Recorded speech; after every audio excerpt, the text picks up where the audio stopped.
Dans un premier temps, je tiens à vous remercier de me recevoir, de me permettre d'avoir quelques minutes avec vous. Grégory Dorcel, dans le fond, c'est lui qui a repris l'entreprise familiale.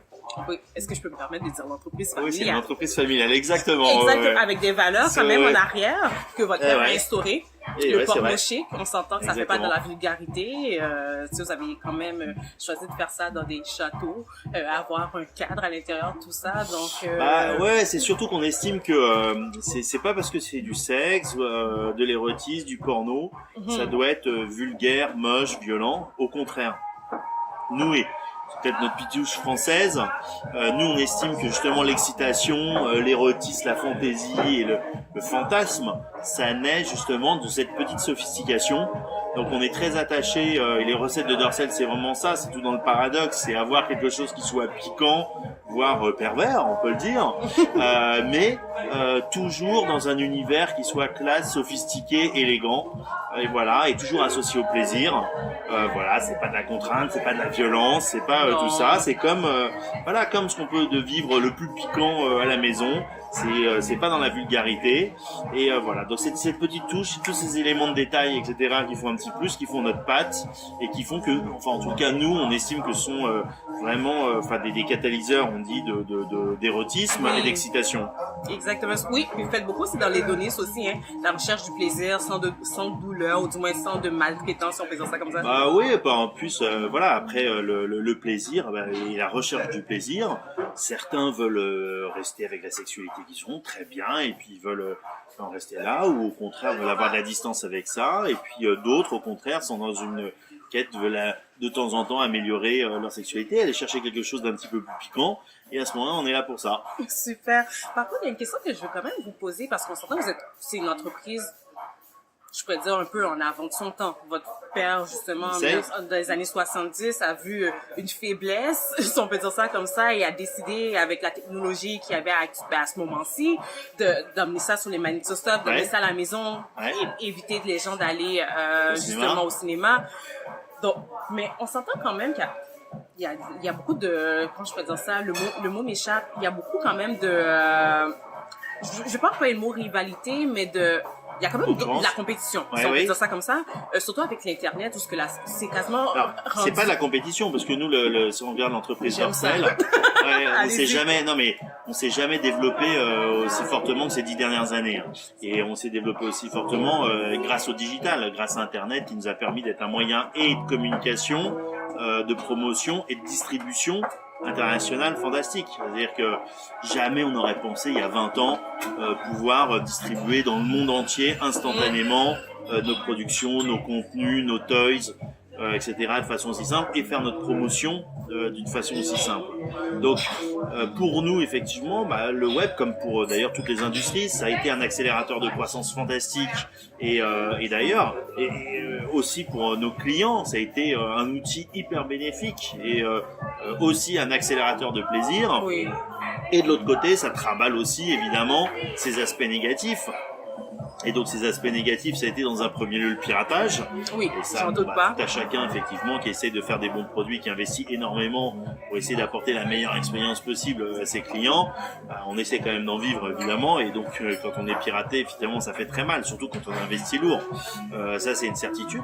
Et ensuite on voit il y a des mutations de marché, c'est-à-dire que l'on voit l'ensemble de l'audiovisuel, que ça soit dans la pornographie comme dans l'audiovisuel classique, a souffert énormément ces dernières années de ces mutations. Est-ce que mais bon, vous savez, non, on est une société qui fête ses 40 ans cette année, donc des évolutions technologiques, on en a vu quand même un wagon. Oh, oui. Comme je l'ai dit, nous on a commencé juste dans le bouquin et le texte.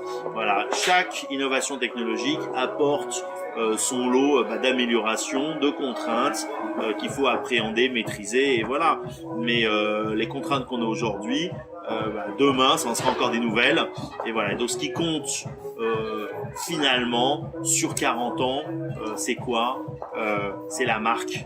Avoir des marques fortes sur lesquelles effectivement les clients se sentent à l'aise parce qu'elles savent que ce sont des valeurs fortes et des refuges. Ils savent que là, ils trouveront au moins, enfin en tous les cas, c'est ce qu'on essaie de leur garantir, ils trouveront toujours une expérience de qualité qui est toujours standard à leurs attentes.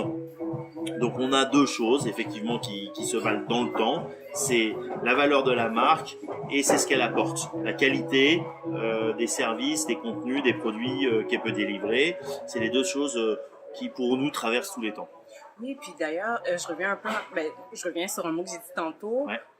Votre père était en avant de son temps, si on peut dire ça comme ça, en ciblant une problématique et en y apportant une solution. Puis je pense que vous-même, lorsque vous avez repris l'entreprise, vous avez aussi vu des ouvertures, si je fais référence au 3D, à la réalité virtuelle. Comment ça vous est venu?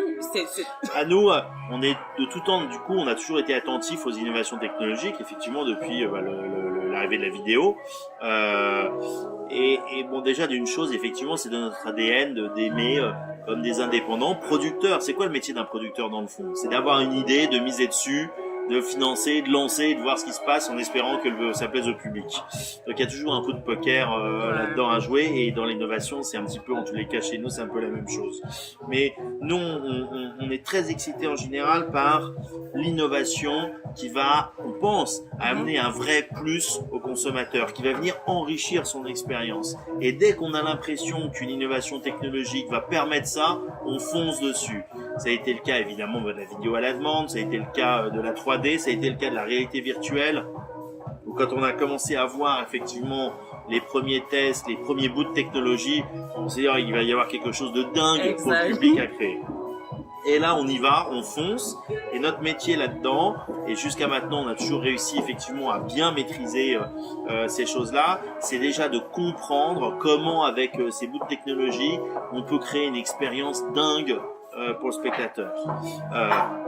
Très dernièrement, avec la réalité virtuelle, c'est ce qu'on a fait. Ça fait à chaque fois référence, par exemple là dans l'audiovisuel, comme on l'avait fait dans la 3D, comme on l'a fait sur la VOD. Effectivement, parce qu'on arrive très précurseur par rapport même aux majors de l'audiovisuel. On arrive tout de suite à capter ces choses-là et créer des expériences qui sont bluffantes. Aussi parce que c'est dire que dans nos activités, déjà notre type d'activité, ça nous laisse une grande liberté, et on est une entreprise familiale, parfaitement privée, et donc effectivement on a une liberté d'action très rapide, même s'il n'y a pas de business plan, même si c'est un coup de poker. On se le permet, on décide nous seuls, et on a des équipes qui sont très mobiles pour ça, et voilà. Et surtout, on court après quoi? Nous, on court pour délivrer du plaisir, pour délivrer des expériences qui sont très fortes, et donc on est toujours stimulé par se dire, nos spectateurs vont devenir dingues avec ça, c'est fantastique. Nous-mêmes, on est comme des enfants, on est spectateurs devant nos trucs, et on trouve ça souvent génial. Alors quand on l'adapte ensuite, effectivement, à notre secteur d'activité, où là c'est plus pour les enfants, on se dit voilà, on voit si ça apporte encore une dimension encore plus piquante et plus forte. Et c'est ce après quoi on court. Ah, ben c'est super. Je pense que de fil en aiguille, je pense qu'arriver en Amérique du Nord, c'était une évidence, si je peux dire ça. Écoutez, ouais, effectivement, si on regarde sur l'Europe, qu'est-ce qu'on a fait aujourd'hui? En termes de producteurs, on est assez connus. On a 4 chaînes de télévision, on diffuse au travers 25 pays. On a 6,5 millions d'abonnés à ces chaînes de télévision. On a des plateformes VOD qui se retrouvent chez 250 opérateurs au travers toute l'Europe. On diffuse en 15 langues différentes. On distribue les catalogues de 80 producteurs internationaux. Voilà, on a encore beaucoup de choses à faire. On a lancé des magasins, on a des lignes de sextoy, on a des lignes de lingerie, voilà, des magazines. Il nous reste encore pas mal de choses à faire, mais on va dire qu'on commence à maîtriser un petit peu notre sujet. Et voilà, on essaye.